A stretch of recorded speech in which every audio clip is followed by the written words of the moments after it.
Shalom, senang bisa kembali lagi. Yang sudah saya kenal lama sama saya, puji Tuhan bisa ketemu lagi. Saya makin gemuk, saudara. Jadi kalau dulu lihatnya 5-6 tahun lalu masih kurus, sekarang tambah gemuk. Ya mungkin karena makmur ya, puji Tuhan. Saya senang bisa berada di sini. Terima kasih Pak Samuel Kusuma telah memberikan kesempatan. Kita buka di kitab Lukas pasal yang ke-6. Ayat yang ke-38. Lukas pasal yang ke-6, ayat yang ke-38 saya baca. Berilah dan kamu akan diberi suatu takaran yang baik, yang dipadatkan, yang digoncang, dan yang tumpah keluar akan dicurahkan ke dalam ribaanmu. Sebab ukuran yang kamu pakai untuk mengukur akan diukurkan kepadamu. Saudara, dalam kehidupan saya hari-hari, miskin kaya, kaya miskin, makmur, terus tidak makmur, itu saya banyak sekali tantangan dalam kehidupan, beban banyak, tanggungan banyak. Saya kemarin dapat hikmat dari Tuhan, Pak Yudi ini sudah bukan lagi tulang punggung buat keluarga, tapi juga tulang ekor, tulang telinga, tulang leher, ya, tulang hidung, segala tulang-tulangan buat teman-teman sekitar, itu kita harus lakukan supaya orang di sekitar kita bisa selamat, jangan kita selamat sendiri, amin. Nah, pelajaran dalam kehidupan yang saya alami yang tidak mudah, yaitu adalah hal memberi. Nah, saya tuh nggak gampang, saudara, dalam hidup. Tantangan-tantangan saya datang, maaf sebelumnya saya perkenalkan dulu tim saya, ada Pak Johan sama Pak Yoga. Pak, boleh berdiri Pak? Ya, Pak Johan, Pak Yoga ini datang sama saya. Ini kebetulan hamba-hamba Tuhan juga, cuman kita tim kerja bersama. Jadi saya datang ke Balikpapan untuk kerja juga, saudara, supaya bisa jadi berkat buat Balikpapan, amin. Jadi ada teman-teman di sini yang juga menyaksikan dalam kehidupan sehari-hari kita, bagaimana kita itu berjalan menjadi serupa akan Kristus. Itu tidak mudah, saudara. Dalam kehidupan sehari-hari nggak mudah. Kalau setiap hari Minggu mudah. Percayalah, moodnya enak, kayak ada lagu rohani pagi-pagi otomatis kayak terdengar. Terus, atau mungkin, pokoknya segala sesuatu kalau hari Minggu lebih mudah senyum, lebih mudah tertawa, apalagi mau ketemu teman di gereja.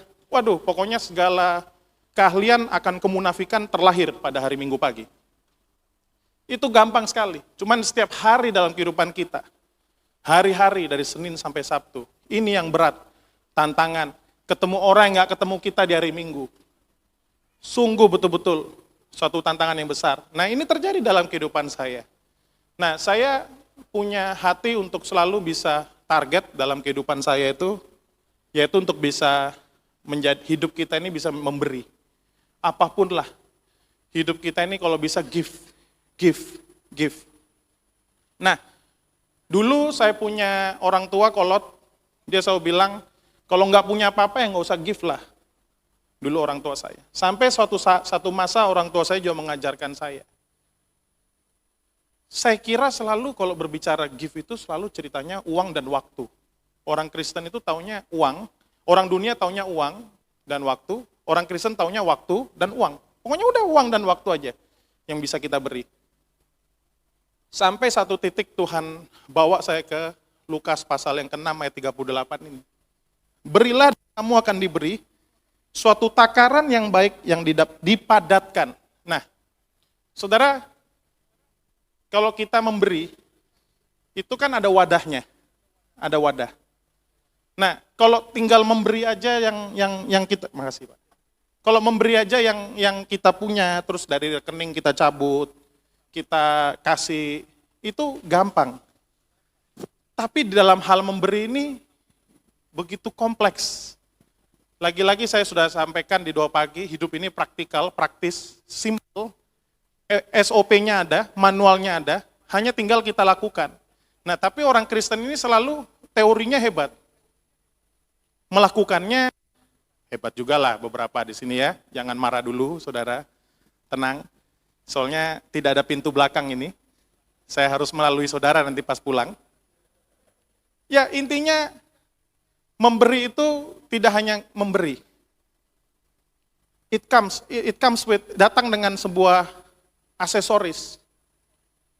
Tuhan bilang kalau mau memberi, padatkan dulu. Ini berat, saudara. Disuruh padatkan. Gak ada yang lihat. Dalam satu wadah, diisi sesuatu, dipadatkan. Gak ada yang lihat. Gak ada yang tahu. Setelah dipadatkan, dikatakan di situ, digoncang. Digoncang itu apa? Supaya turun semua. Bukan dikocok, terus habis itu ditumpah. Bukan, saudara. Digoncang. Supaya kepadatannya lebih mengisi segala area yang belum terisi. Saudara bisa bayangkan kalau kita berbicara memberi persembahan, memberi dalam kekurangan, memberi, itu gampang. Matematikanya jelas.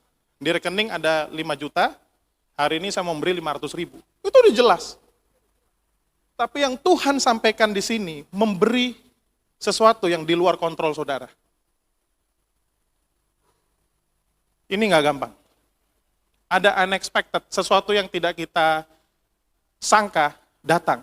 Nah, pada hal memberi inilah, kita siap nggak memberi pada saat permintaannya datang tanpa kita sangkakan. Nah, kalau saudara sudah set dalam hidup, penghasilan saya bulan ini 50 juta, saya mau kasih 5 juta, penghasilan saya 7 juta, saya mau kasih 700 ribu. Itu gampang. Nah yang dikatakan di sini tuh, berilah maka kamu akan diberi suatu takaran yang baik. Suatu takaran yang baik itu apa? Yang dipadatkan, yang digoncang, dan ngerinya lagi saudara. Next, baca di situ. Dan yang tumpah keluar, oh my God, ini susah. Kita tuh kadang memberi masih separuh-separuh saudara. Nggak all out kalau orang Kristen bilang. Tuhan nggak expect kita full, memberi full, bayangkan. Selama ini saya berpikir memberi dengan sepenuh hati. Bahkan Tuhan minta apa? Minta sampai tumpah keluar. Itu apa?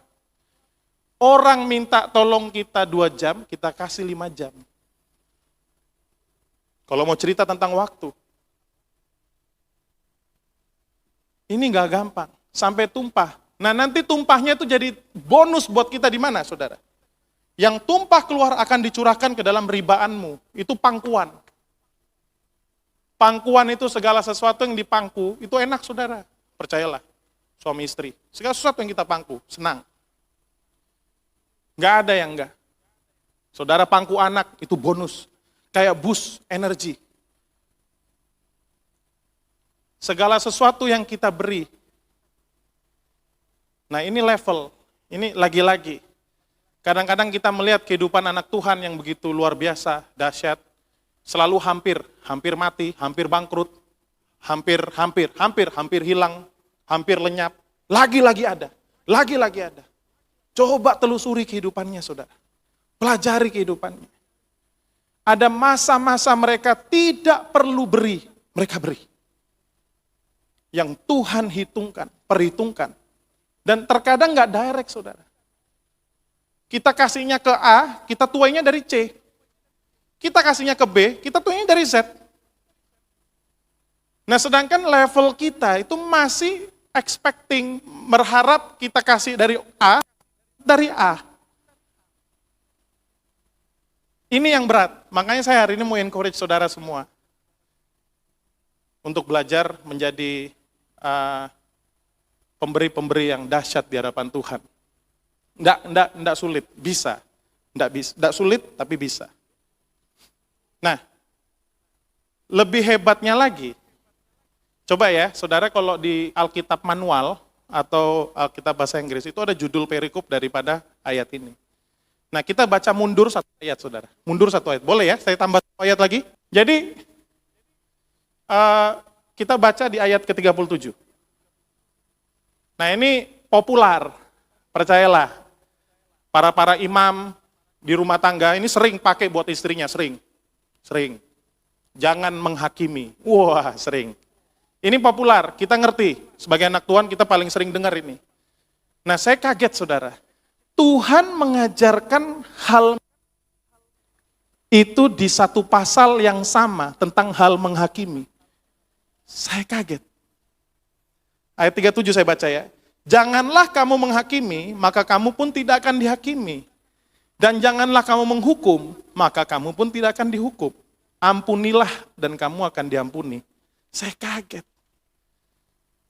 Memberi yang begitu besar di hadapan Tuhan, itu diawali dari berhenti menghakimi. Saya kaget saudara. Sampai Tuhan bawa saya, kalau kita guru bahasa Indonesia, opposite daripada menghakimi itu apa? Dihakimi. Enggak saudara. Kalau di firman Tuhan, kebalikan daripada menghakimi adalah memberi. Ini sulit. Kenapa? Anak Tuhan itu suka menyalahkan. Itu sudah dasar dari awal. Dasar dari dosa awal manusia diciptakan. Yang pertama Adam lakukan, menyalahkan. Menyalahkan orang lain, nunjuk. Nah, kita perlu sadari saudara. Kalau kita baca nanti, kalau saudara baca satu pasal itu banyak, nanti ada tentang tentang orang buta, tidak bisa menuntun orang buta, ya kan, terus kemudian selumbar di depan mata, tidak terlihat, tapi balok kecil di mata orang terlihat, itu kalau saudara baca. Tapi saya percaya di dalam sebuah memberi, kita harus awali dari berhenti menghakimi. Nah ini nggak gampang, tapi praktis. Alkitab itu dahsyat saudara. Langkah demi langkah, step by step sudah diajarkan. Mau mulai memberi, berhentilah menghakimi. Mau mendapatkan berkat berlimpah dari Tuhan, ampunilah mereka. Itu udah satu paket nih ayat, nggak dapat pecah. Jadi kalau masih ada grudge, masih ada hak. Nah saya itu punya kebiasaan suka memberikan hak saya kepada orang. Hak apa itu saudara? Misalnya, harusnya saya yang dipuji, tapi saya mundur, biar dia saja yang dipuji. Ini sulit. Sampai Tuhan ajarkan saya, kamu sudah memberi. Kita jangan selalu kaitkan hanya waktu dan uang. Bukan saudara. Anak Tuhan punya privilege memberi segala macam bentuk. Banyak sekali. Memberi tanpa modal. Dari dalam diri sudah bisa kita kasih apapun. Segala macam. Mudah sekali. Nah, di dalam kehidupan lingkungan saya punya teman-teman kerja. Ini saya nggak bisa rekayasa story-nya saudara. Karena saya ada teman kerja saya ikut datang. Dan in fact, Pak Johan sampaikan sama saya, Pak saksikan nggak apa-apa Pak. Saya mau saksikan memang. Nggak mudah saudara. Kalau kita punya hak untuk counter, kita nggak salah, terus kita diem, itu nggak mudah. Sampai saya pelajari, Tuhan Yesus diadilin oleh Pontius Pilatus. Dia bisa counter, dia diam. Coba dia bela diri, selesai pembicaraan. Pasti banyak murid-murid yang ikut teriak. Tuhan Yesus diam. Lagi-lagi dia punya hak counter, dia lepas. Dia memilih diam. Kenapa? Tuntunan Tuhan. Ada waktu harus berbicara, ada waktu harus diam. Pada saat itu Tuhan menuntunnya diam. Nah, orang tanya saya, Pak Yudi kok waktu itu nggak bela diri? Waktu itu tuntunan Roh Kudus, diam.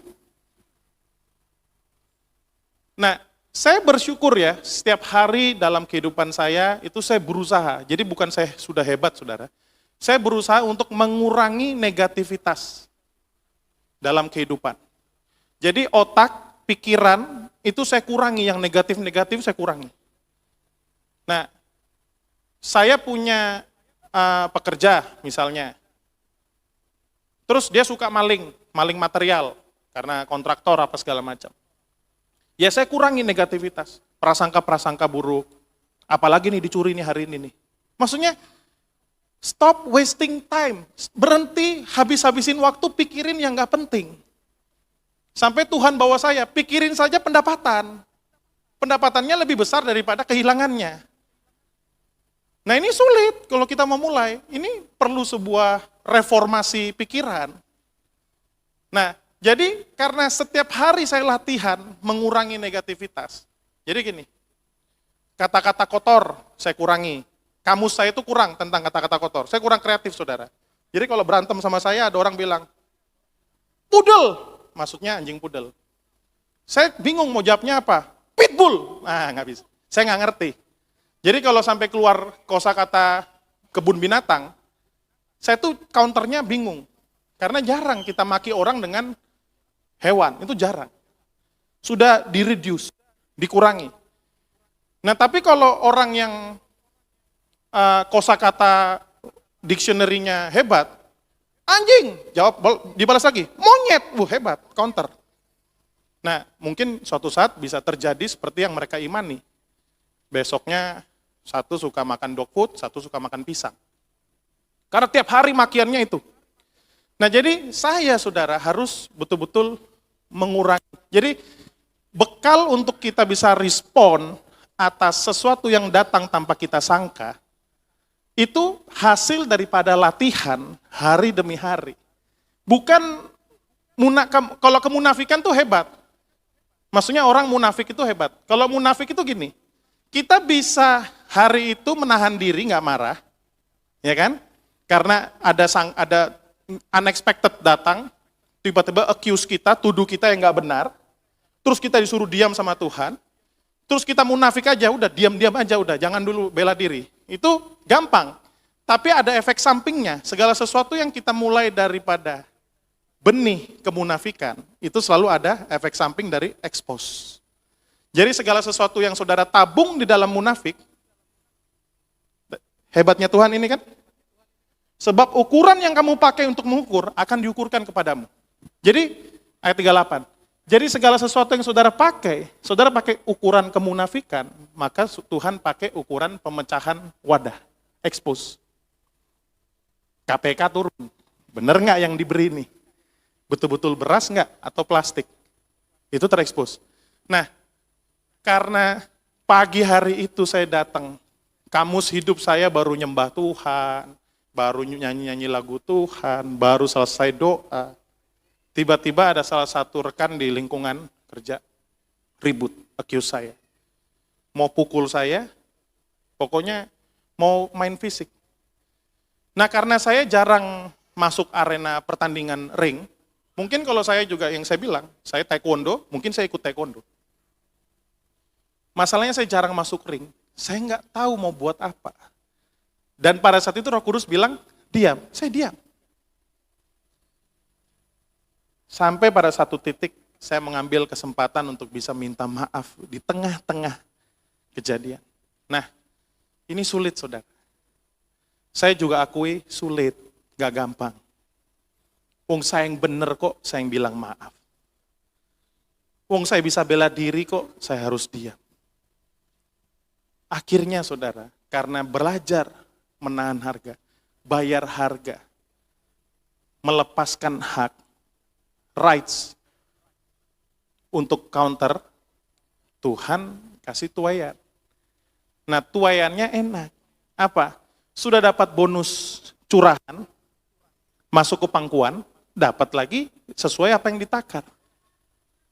Nah saya nggak tahu ya, orang-orang Kristen selalu bertumpunya di 1:100. Ada loh orang Kristen, kamu beri 1.000, besok dapat 100.000. Ya saya nggak tahu.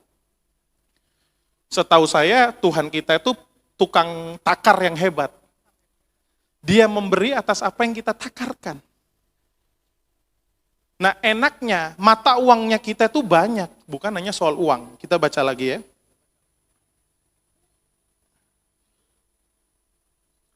Ayat 38, lagi-lagi kita ulang lagi. Berilah dan kamu akan diberi, suatu takaran yang baik, yang dipadatkan, yang digoncang, dan yang tumpah keluar akan dicurahkan ke dalam ribanmu. Sebab ukuran yang kamu pakai untuk mengukur, akan diukurkan kepadamu. Jadi ada dua pilihan yang kita bisa ambil dalam kehidupan kita. Karena pasalnya satu menghakimi, ini judulnya menghakimi. Sementara yang dibahas ada dua, menghakimi dan memberi. Ada 2 job yang kita bisa lakukan. Kita mau terus sibuk membenahi orang, benahin orang itu menghakimi orang. Atau kita mau sibuk benahi diri. Benahi diri itu sulit, saudara. Sekarang gampang. Untuk mau lihat balok di depan mata kita itu kita ngaca. Bercermin. Berdiri depan cermin. Lihat. Orang ngomongin saya. You makin gendut, kesel saya. Saudara, enak gak sih saudara pas ketemu orang, sudah lama gak ketemu, makin gemuk ya?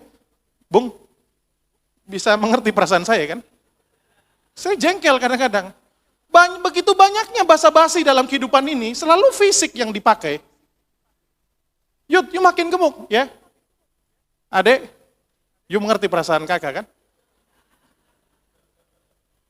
Yang kurus gak pernah dibilang. Pokoknya kita kalau bertambah berkat, naik 1 kilo, selalu jadi bahan omongan. Nah saya belajar saudara. Ayo kita jadi anak Tuhan itu nggak usah keluar basa-basi lah dalam hidup. Mari kita keluar itu kata-kata yang gak sia-sia. Amin. Amin. Jangan serang fisik terus. Saya juga manusia. Nanti pas saya turun saya nggak mau dengar ya, pastor tambah gemuk ya. Nanti saya serang fisik kembali. Bapak tambah miring ya mulutnya. Jangan. Karena apa yang dipakai dia diukurkan, ditakar kepadamu akan kembali lagi ke takarannya kepadamu. Jadi stop benahin orang. Zaman sekarang saudara, gampang mau lihat diri kita, cermin. Tanya istri, aku ada berubah nggak ya? Tanya anak, papa tambah kasar nggak ya? Itu cermin kita. Zaman dahulu saudara, mereka kalau mau bercermin di mana? Ayo. Zaman ini disebut ini. Mau cermin, memang ada cermin zaman dahulu? Nggak ada. Harus ke sungai, ke air yang tenang, baru bisa ngaca. Kita ngaca tinggal buka mata, ada kaca kok. Mau sikat gigi pun ngaca. Lihat hidup kita dulu saudara. Benahi diri dulu. Setelah benahi, baru memberi. Bayangkan ya, benahi dulu diri kita. Baru kita mulai memberi. Karena kalau hidup kita belum berbenah-benah, kita mau belajar-belajar memberi, yang keluar itu kotoran nanti. Sumbernya salah. Saya sama Pak Johan berangkat, Pak Yoga, ke Balikpapan, ke Samarinda. Kita main bisnis batu bara, saudara. Kita mau tahu sumbernya. Pitnya di mana? Betul nggak ditambangnya di situ? Jangan selalu itu ujungnya. Gak gampang saudara, bayar harga itu lihat sumbernya. Itu bayar harga. Masuk ke lokasi. Masuk ke lokasi itu ada toolsnya saudara. Kita belajar begitu banyak percakapan kita. Gak ada sepatu karet, terus becek, nyalain sepatu. Gak bisa saudara. Gak bisa. Sudah tahu masuk lumpur, pakai sepatu yang bermerek. Saudara, ibu-ibu tahu ada di sini Louboutin, sepatu high heels, 1 buah 12 juta. Ibu mau pakai di lumpur? Enggak mau, kalau bisa itu sepatu dia pegang. Kakinya yang kena lumpur, bayangkan. Enggak gampang saudara. Berhenti benahi orang lain, mulailah benahi diri. Saya belajar, setiap hari belajar, melihat, benahi diri. Benahi diri dulu. Nah, kedua, ketahuilah currency itu mata uang. Di dalam hal memberi itu banyak. Apa itu? Emotion. Perasaan itu salah satu mata uangnya. Jadi kalau tadi kita tahu cuma ada 2 ya, uang dan waktu. Ada perasaan. Kita itu bisa membawa sebuah atmosfer yang enak di ruang kerja. Kalau kita datang, sudah pertama kali apa? Give smile. Senyuman. Itu pemberian gratis, saudara. Coba di dalam maskernya, senyum. Tuh. Gratis kan? Nggak bayar kan? Kalau nanti suatu saat senyum bayar, baru saudara menyesal. Dilarang senyum, yang senyum denda 5.000. Kapok saudara. Senyuman itu gratis. Saya belajar setiap hari ke kantor, ke lingkungan kerja. Tanya ini teman-teman saya di kantor. Setiap hari ke kantor, emotion apa yang kita bawa? Perasaan atmosfer apa yang kita bawa? Ataukah, datang lagi si marah-marah, tukang ngomel, udah hancur udah suasana. Udah nanti aja kita bahas lagi, Pak Yudi udah datang. Waduh, bayangkan saudara, kita muncul ke sebuah tempat, itu determine who we are. Siapa kita dalam Kristus. Kita bisa betul-betul bawa senyum. Senyum itu gratis, saya itu murah senyum saudara. Ayo belajar tiap hari. Yang belum bisa senyum, belajar dulu di dalam masker. Jangan langsung senyum, nanti dibilang palsu. Palsu saudara. Jangan. Senyum pun perlu latihan. Yang jarang senyum, percayalah, latihan dulu. Ya, jangan dibilang senyuman palsu. Itu currency pertama. Give smile. Kemanapun saudara pergi, senyum. Itu akan mengurangi saudara digampar orang. Percayalah. Resiko gamparan orang kepada saudara berkurang. Senyum dulu. Pepet-pepetan di jalanan, buka kaca, senyum dulu. Percayalah, senyumnya murni, jangan dibuat-buat. Ya, emotionnya harus jelas. Sumbernya jelas. Kalau sumbernya kemunafikan, takarannya kemunafikan. Tapi kalau sumbernya jelas, happiness, joy. Meskipun saudara pepet-pepetan di jalanan, saudara ketemu orangnya, saudara kasih senyuman. Beda responnya. Saya praktek, ini praktikal sekali. Kemarin saya telepon orang pertambangan di dalam, dia penjaga pit. Pak Johan ada di belakang saya. Saya tanya saudara, Bapak, ini di depan belok kiri setelah 500 meter. Betul Pak, belok kiri setelah 500 meter. Setelah itu, lurus Pak. Ada jalanan bercabang? Nggak ada Pak. Tinggal lurus saja. Bayangkan saudara, kita sudah belok kiri, bercabang 2. Saya mulai stres, saya juga manusia. Ini gimana ini orang ini? Tadi bilang nggak ada yang bercabang. Telepon nggak bisa, nggak dapat signal. Oh, puji Tuhan, Pastor Kevin saksi ya. Ada ikut sama-sama saya. Bercabang jalanannya saudara. Saya telepon lagi, Bapak, ini jalannya bercabang. Belok kiri atau lurus? Yang lurus Bapak, kalau yang lurus, lurus. Kalau yang kiri, kiri. Bukan Pak, kiri. Saya bilang, ini mulai, saya punya emosional saya ini mulai digoncang sama iblis. Jadi iblis itu selalu kasih benih kecil sekali. Nanti kita yang aduk. Makanya saya bilang, kopi tubruk. Kopi tubruk, siapa yang sini suka peminum kopi, angkat tangan. Kopi tubruk. Ini bukan ilegal kok Pak, maksudnya boleh minum kopi. Siapa yang di sini minum kopi tubruk? Nah, kopi tubruk itu kan bubuk dicampur air panas, tanpa saringan. Kalau saudara aduk, pernah nggak lihat peminum kopi tubruk, habis aduk langsung minum? Nggak ada. Dia tunggu reda dulu. Dia tunggu semua turun, baru dia minum. Nah, iblis itu yang dia lakukan, itu cuman goyang sedikit bubuk di bawah. Nah, kalau kita terbawa emosi, kita aduk. Segala sesuatu yang diaduk kopi tubruk, kalau langsung diminum, itu sakit di leher, gatal di leher. Tunggu tenang dulu, tunggu reda dulu. Siapa yang bisa bantu meredakan emosionalnya orang Kristen? Pak Gembala nggak bisa, percayalah. Saya sudah pernah menyaksikan dalam hidup. Ada jemaat emosi, gembalanya suruh tenang-tenang, gembalanya digampar. Ya syukur bukan di Balikpapan, di kota besar, di Jakarta ya Pak Daniel ya. Intinya, nggak gampang. Yang bisa tolong siapa? Roh Kudus. Nggak ada lain. Hanya Holy Spirit yang bisa menenangkan. Nah kalau hidup kita nggak ada Holy Spirit, terus saudara berharap Holy Spirit tenangkan itu bubuk supaya turun ke bawah, emosional kita tidak akan bisa tenang. Baru-baru, saya nggak berani sebut namanya, karena nyebut nama sekarang salah.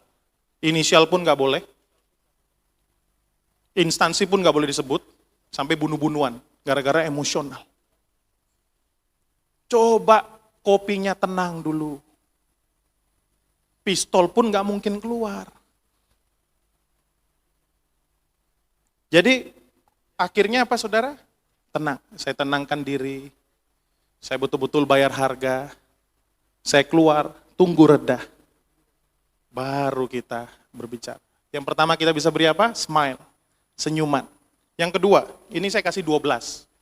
Sorry Pak Johan, nggak bisa 1 poin. 12. Yang pertama adalah senyuman. Yang kedua apa? Good thoughts, pikiran yang baik.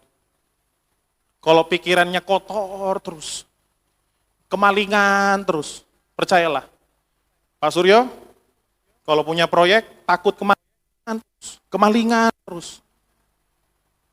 Akhirnya proyek nggak selesai-selesai. Hidup itu positivitas.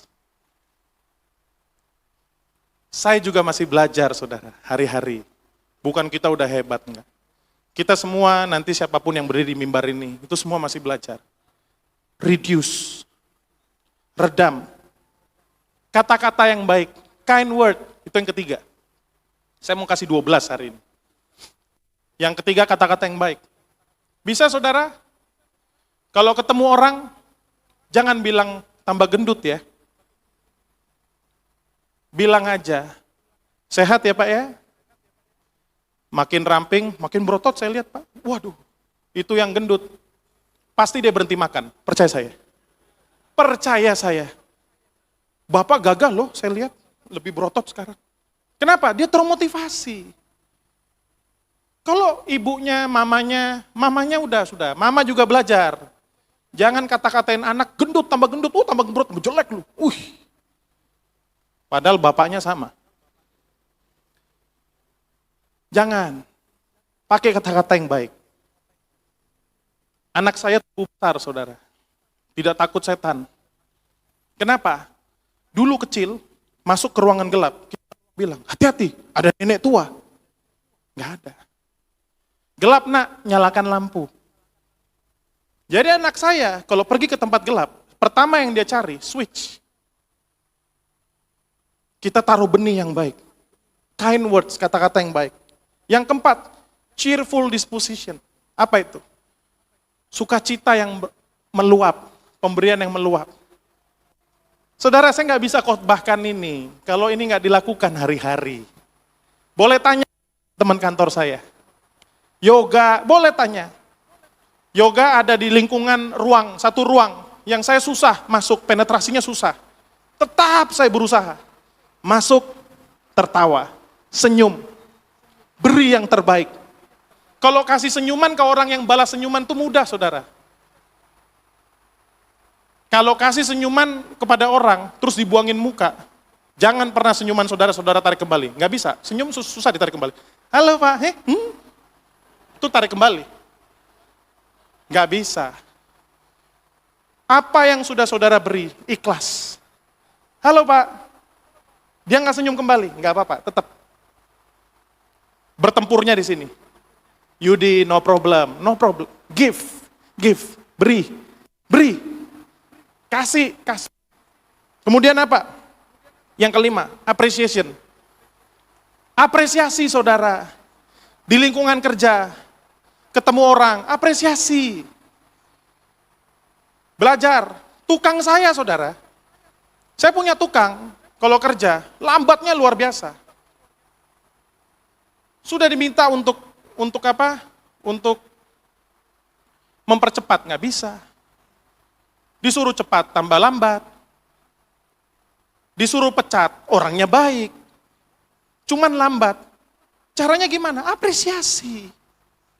Susah memberikan apresiasi kepada orang yang tidak layak dapat apresiasi. Susah. Tapi itulah dasar kekristenan. Beri. Give. Saya apresiasi. Saya bilang, Pak, makasih Pak. Bapak konsisten. Bapak kerja konsisten. Halus. Saking halusnya Pak. Semennya pun sudah tak terlihat. Halus. Tetap apresiasi, cari positivitas. Yang keenam apa? Tenang, cepat ya, saya masih ada waktu 10 menit. Encouragement. Encourage saudara. Kasih dukungan. Khususnya ibu-ibu kepada anak-anak yang susah sekolah. Susah sekolah. Saudara tahu, bapak saya itu the king of encouragement. Ayah saya. Raja dukungan, bayangkan. Saya bisa kasih itu kepada dia. Kelas 6 SD saya. Siswanya 42 orang. 42, zaman dahulu saya masih SD itu siswa 42 orang. Terima raport, papa saya datang pulang, pegang raport saudara. Dia pegang raport. Gimana Pak? Raport saya, tenang Yud, masih ada 2 orang yang lebih bodoh dari kamu. My goodness. Waktu itu saudara, saya nggak paham. Dalam hati saya, tenang, masih ada 2 yang lebih bodoh. Padahal ranking 40 saudara. Ranking 40. Mana yang bisa dibanggakan? Tapi king of encouragement. Raja pemberi encourage, penguat. Akhirnya jadi anak pintar hari ini. Saya nggak pernah ranking saudara dalam kehidupan saya. Tapi selalu diberikan favor, kemudahan oleh Tuhan. Enak. Udahlah, jangan pakai kuat gagah. Jangan. Pakai jalan Tuhan. Kalau roh Allah ada, segalanya jadi mudah. Yang saudara hafal jadi. Tapi kalau pakai kuat gagah, saudara sakit flu, sakit kepala, semua yang saudara hafali hilang. Itu kuat gagah. Ketujuh, honor. Give honor. Penghormatan. Ini susah. Saudara lebih dari presiden. Saudara mau melebihi presiden. Selalu mau dihormati. Tidak pernah hormat. Resepnya mudah. Apa yang kamu beri, maka itu akan ditakar kepadamu kembali. Saudara mau dihormati? Mau? Beri hormat. Mulai give. Kalau nggak pernah bisa belajar menghormati orang, jangan harap saudara dihormati. Jangan. Susah. Terpaksa orang hormati saudara. Terpaksa. Kalau saya saudara, orang hormati saya bukan karena duit. Bukan. Karena sering menghormati orang yang rendah. Salam, sapa, senyum, tukang pel. Salam, sapa, senyum kalau satu lift sama orang yang saudara nggak kenal. Bawa atmosfernya Tuhan. Kedelapan, happiness. Jangan susah-susahnya terus dibawa. Saudara, banyak loh kita bisa beri. Tadi ini semua pakai modal nggak? Pakai uang? Enggak. Give happiness.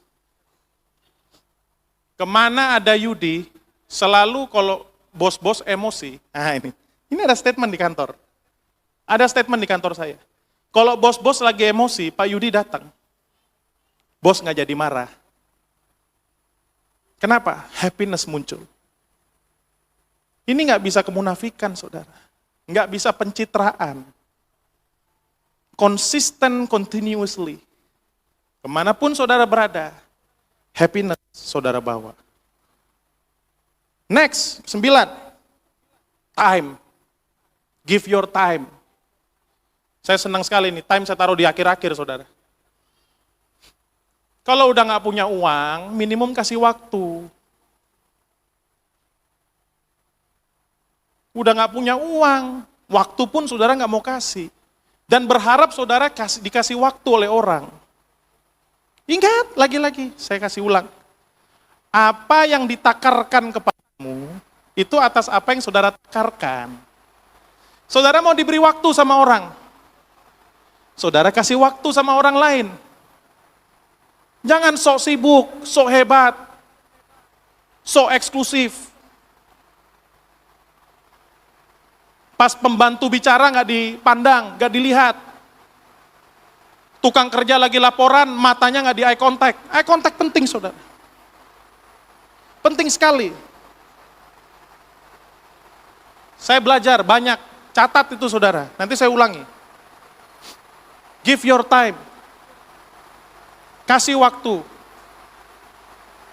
Jangan terpaksa ke gereja. Itu waktu yang saudara harus kasih. Jangan terpaksa, saudara. Segala sesuatu yang saudara lakukan dengan keterpaksaan, maka saudara akan terima kembali atas keterpaksaan. Practical. Yang ke-10, give hope. Harapan kasih. Sudah negatif terus, nggak ada harapan. Oma-oma, bapak-bapak, opa-opa, kasih hope ke anak-anak. Kasih mereka harapan. Tinggal kelas 5 kali, nggak apa-apa nak. Masih ada yang ke-6. Masih ada yang 9 kali nak, tinggal kelas. Terus kejar. Atau kalau sudah 7 kali tinggal kelas, apa yang harus dilakukan? Sudah nak, nggak usah sekolah nak, kerja aja. Kerja aja. Positif.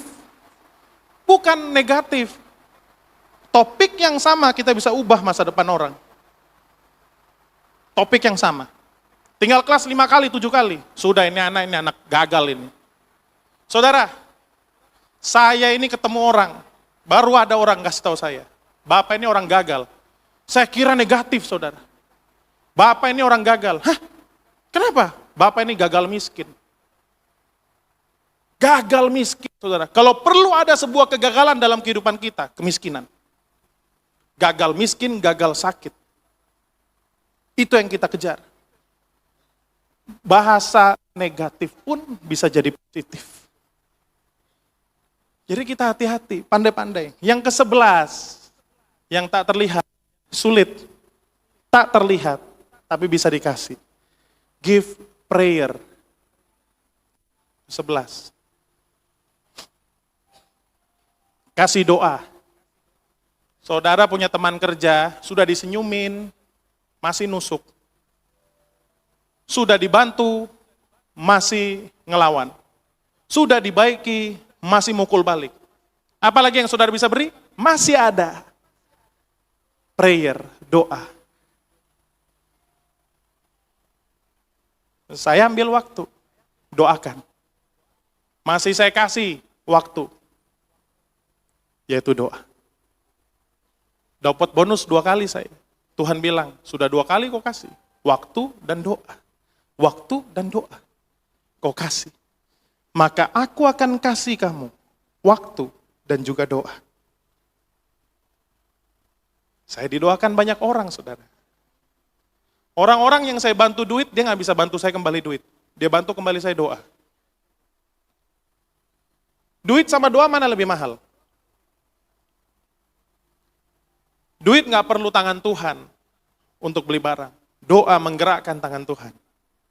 Jadi buat saya, dibayar kembali dengan doa, itu adalah bayaran yang tak terlihat mata. Tak terbuktikan, tapi hidup dituntun oleh Tuhan. Yang terakhir, saya tutup.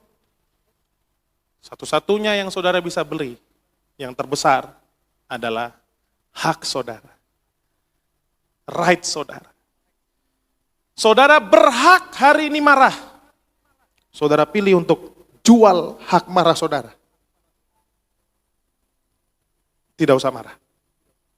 Saudara berhak untuk diagungkan. Saudara jual. Siapa saudara? Belajar dari Tuhan Yesus. Dia datang ketemu Yohanes Pembaptis. Dia berhak membaptis siapapun dalam bumi ini. Dia bilang sama Yohanes Pembaptis, demi kerajaan sorga harus digenapi, kamu harus baptis saya. Enggak gampang dalam hidup kita ini. Kita berhak diagungkan, kita lepas agungan itu, kita kasih ke orang. Saingan kita. Yohanes Pembaptis itu saingannya Tuhan. Kalau dalam dunia pelayanan, itu saingan. Dia kasih. Sama seperti Pak Daniel pribadi hari ini. Saya kan gak dijadwal saudara datang. Ini jadwalnya Pak Daniel pribadi. Dia kasih. Bapak duluan aja. Pak saya lama, gak apa-apa. Bapak duluan. Sudah dilakukan hari-hari. Hanya itu yang saya bisa kasih pesan. Mau diulangi 12-nya? Gak usah ya? Nggak usah saya ulangi, panjang. Tuhan bilang, waktu saya tutup dengan 12. Apa yang Tuhan bilang? Masih lebih banyak lagi. Explore. Masih lebih banyak yang kita bisa give out of nothing. Dari yang tidak ada apa-apa. Sekali lagi syukur buat Tuhan.